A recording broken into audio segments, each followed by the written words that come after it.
মাত্র 4 minute 20 second Tehran থেকে নিক্ষেপ করার পর ঠিক এইটুকু সময়ের মধ্যেই ইরানের নতুন হাইপারসনিক মিসাইল ফাত্তা-2 পৌঁছে যাচ্ছে ইসরায়েলের হৃৎপিণ্ডে। কিন্তু ট্র্যাজেডি হলো ইসরায়েলের অত্যাধুনিক ওয়ার্নিং সিস্টেম বা সতর্ক সংকেত সম্পন্ন হতে সময় লাগে পুরো 6 মিনিট।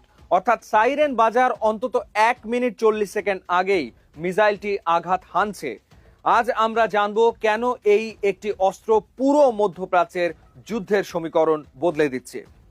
ইরানের এই নতুন মারণাস্ত্রটির নাম ফাত্তা-2। এটি একটি হাইপারসনিক গ্লাইড ভেহিকল। এর সক্ষমতা শুনলে যে কেউ চমকে উঠবে। গতি, এটি ম্যাক 15 গতিতে চলে, যা ঘন্টায় প্রায় 11,500 মাইল, অর্থাৎ প্রতি সেকেন্ডে 3 মাইলেরও বেশি পথ পাড়ি দেয়। পাল্লা 1400 কিলোমিটার।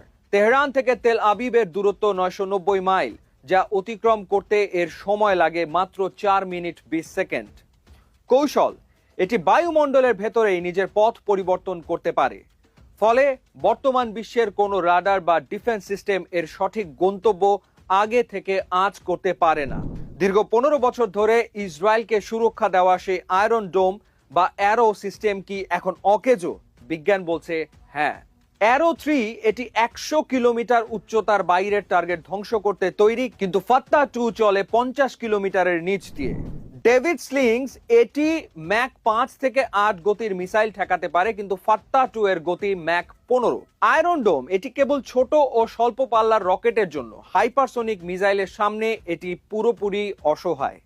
সবচেয়ে ভয়াবহ বিষয়টি হলো ইসরায়েলের হোম ফ্রন্ট কমান্ডের সময় কাঠামো। একটি রকেট শনাক্ত করা থেকে শুরু করে সাধারণ মানুষকে শেল্টারে পাঠানো পর্যন্ত তাদের দরকার 6 মিনিট, কিন্তু মিসাইল এসে পড়ছে 4 মিনিট 20 সেকেন্ডে। এর মানে হলো মানুষ সাইরেন শোনার আগেই বিস্ফোরণ ঘটবে।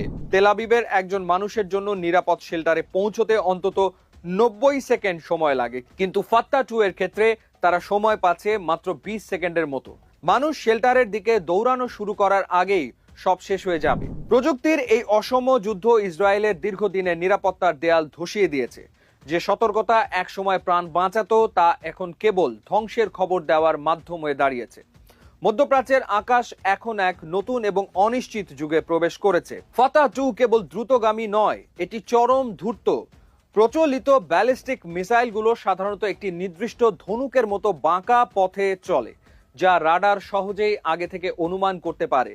কিন্তু ফাত্তা-2 বায়ুমণ্ডলের ভেতর দিয়ে সার্ফিং বোর্ডের মতো গ্লাইড করে এবং মাঝ পথে নিজের গতিপথ পরিবর্তন করতে পারে। এটি যখন ইসরায়েলি রাডারের চোখে পড়ে, ততক্ষণে এটি এমন এক উচ্চতায় চলে আসে যেখানে